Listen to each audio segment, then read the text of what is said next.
नमस्कार दोस्तों, स्वागत है आपका साइट फॉर वर्ल्ड के ऑफिशियल लर्निंग प्लेटफॉर्म पर, जहां स्टूडेंट्स और जॉब सीकर्स के लिए करियर, टेक्नोलॉजी और प्लेसमेंट से जुड़ी इंडस्ट्री ओरिएंटेड और प्रैक्टिकल नॉलेज दी जाती है।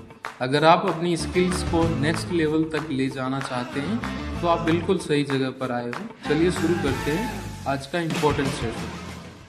जब भी हम ऑनलाइन कुछ खरीदते हैं हमें लगता है कि बस बाय बटन क्लिक किया और काम हो गया, पर उस एक क्लिक के पीछे ना कई इंपॉर्टेंट टेक्निकल डिसीजंस छुपे होते हैं।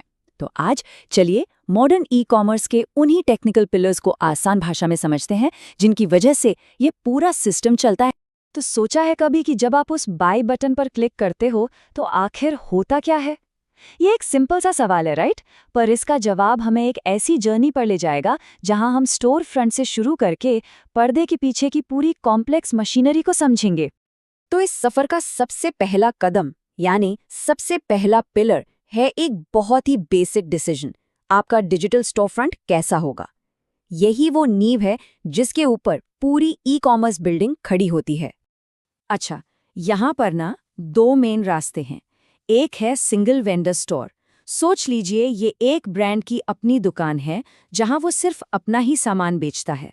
और दूसरा रास्ता है मल्टी वेंडर मार्केटप्लेस, बेसिकली एक ऑनलाइन शॉपिंग मॉल जहां बहुत सारे अलग अलग सेलर्स अपनी अपनी दुकान लगाते हैं। ये चुनाव आगे की पूरी टेक्नोलॉजी को डिसाइड करता है। और अच्छी बात यह है कि आजकल के जो मॉडर्न प्लेटफॉर्म्स हैं ना, वो इस काम को बहुत आसान बना देते हैं। आप चाहे अकेले सेलर हो या फिर एक बड़ा सा मार्केट प्लेस बनाना चाहते हो, ये प्लेटफॉर्म्स आपको सारे रेडीमेड टूल्स दे देते हैं जिससे आप अपना डिजिटल स्टोर फ्रंट आराम से बना भी सकते हो और मैनेज भी कर सकते हो। ठीक है, दुकान तो खुल गई, पर लोग उस तक पहुंचेंगे कैसे, उसका पता क्या है? यहाँ आता है हमारा दूसरा टेक्निकल पिलर, अपने स्टोर का डिजिटल एड्रेस यानी कि यूआरएल को सही से डिजाइन करना। और इस बारे में देखिए गूगल खुद क्या कहता है। वो साफ साफ कहते हैं कि यूआरएल में डिस्क्रिप्टिव वर्ड्स डालो। ऐसा करने से गूगल आपके पेज को बेहतर तरीके से समझ पाता है। और इससे क्या होता है? आपका सर्च इंजन ऑप्टिमाइजेशन यानी एसईओ स्ट्रांग हो जाता है। सिंपल। चलिए इसका एक आसान सा एग्जाम्पल देखते हैं। स्क्रीन पर देखिए, एक यूआरएल है जो साफ साफ बता रहा है कि ये page black T shirt with a white collar के बारे में है। क्लियर है, राइट? और दूसरी तरफ एक यूआरएल है जिसमें बस कुछ नंबर्स हैं, 3243। अब इससे क्या ही पता चलेगा? इसीलिए पहले वाला तरीका इंसानों और सर्च इंजिन्स दोनों के लिए बेस्ट माना जाता है। गूगल कुछ और भी छोटे छोटे पर इंपॉर्टेंट टिप्स देता है, जैसे कि पैरामीटर्स को की वैल्यू फॉर्मेट में यूज करना, एक ही पैरामीटर 2 बार यूज मत करो, और सेशन आईडी जैसी चीजों को यूआरएल में डालने से बचो। ये सब एक साफ सुथरे और इफेक्टिव यूआरएल स्ट्रक्चर के लिए बेस्ट प्रैक्टिसेस हैं। ओके, तो स्टोर फ्रंट सेट हो गया, एड्रेस भी बन गया। अब चलते हैं स्टोर के इंजन रूम में। ये वो जगह है जहां सारी पावर आती है। यहाँ हम उस टेक्नोलॉजी की बात करेंगे जो पूरे डेटा को हैंडल करती है और वेबसाइट को जिंदा रखती है। और इस इंजन रूम का स्टार प्लेयर है ग्राफक्यूएल। ये एक मॉडर्न एपीआई टेक्नोलॉजी है। इसको ऐसे समझो, मान लो आप रेस्टोरेंट गए। एक तरीका है कि आप पूरी थाली ऑर्डर करो जिसमें से आपको सिर्फ 2 चीजें खानी है, और दूसरा तरीका है कि आप वेटर को बोलो कि मुझे सिर्फ दाल और रोटी चाहिए। ग्राफक्यूएल दूसरे तरीके जैसा है। ये आपको आज़ादी देता है कि वो सर्विस से सिर्फ वही डेटा मांगे जिसकी उसे ज़रूरत है, फालतू का डेटा नहीं। इससे क्या होता है? वेबसाइट फास्ट और सुपर एफिशिएंट हो जाती है। पर जैसा कि हर कहानी में होता है, यहाँ भी एक ट्विस्ट है। सब कुछ हमेशा परफेक्ट नहीं चलता। इतने पावरफुल इंजन में भी कुछ ऐसी छिपी हुई गड़बड़ी हो सकती है जिन्हें ढूंढना बहुत मुश्किल होता है। तो चलिए अब इन छुपे हुए दुश्मनों को ढूंढते हैं।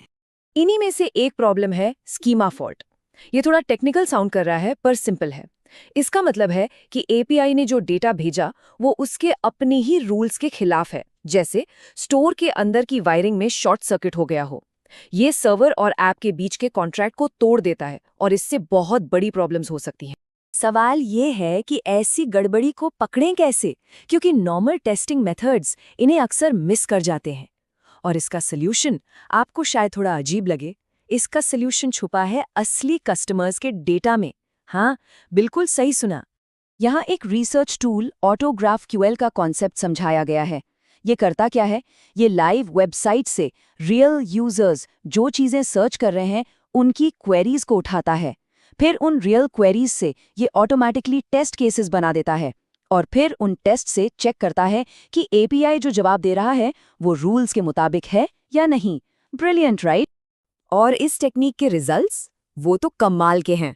एक फाइनेंस वेबसाइट की केस स्टडी में पता चला कि सिर्फ रियल यूजर्स की क्वेरीज से बनाए गए टेस्ट्स ने ही लगभग आधे यानी 48.7% एपीआई स्कीमा को टेस्ट कर लिया। सोचने वाली बात है, कितना पावरफुल है ये। और इतना ही नहीं, इस मेथड से 8 ऐसे क्रिटिकल बग्स यानी स्कीमा फॉल्ट्स पकड़े गए जिनके बारे में किसी को पता ही नहीं था। ये 8 बग्स आगे जाकर न जाने कितनी बड़ी प्रॉब्लम क्रिएट कर सकते थे। इससे साबित होता है कि रियल यूजर डेटा छुपे हुए दुश्मनों को पकड़ने के लिए कितना जरूरी है। तो इस पूरी टेक्निकल जर्नी का कंक्लूजन क्या है? चलिए सारी सीखी हुई बातों को एक सिंपल सी चेकलिस्ट में डाल लेते हैं ताकि सब कुछ याद रहे। एक सॉलिड ई-कॉमर्स फाउंडेशन के लिए ये 4 चीजें बहुत जरूरी हैं। सबसे पहले अपना मॉडल चुनो, सिंगल सेलर या ऑनलाइन मॉल। दूसरा, अपना डिजिटल एड्रेस यानी यूआरएल साफ सुथरा और डिस्क्रिप्टिव रखो।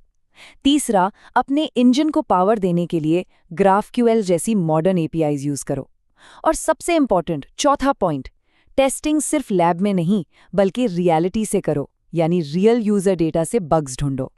तो आखिर में एक सवाल आपके लिए, क्या आपके ऑनलाइन स्टोर की नींव, उसका फाउंडेशन इतना मजबूत है कि वो आने वाले कल की चुनौतियों का सामना कर सके? और ये सवाल सिर्फ डेवलपर्स के लिए नहीं है, ये हर उस हमारे चैनल को सब्सक्राइब कीजिए और वीडियो को अपने दोस्तों के साथ शेयर जरूर कीजिए। कमेंट सेक्शन में अपना डाउट या नेक्स्ट टॉपिक लिखना मत भूलिएगा।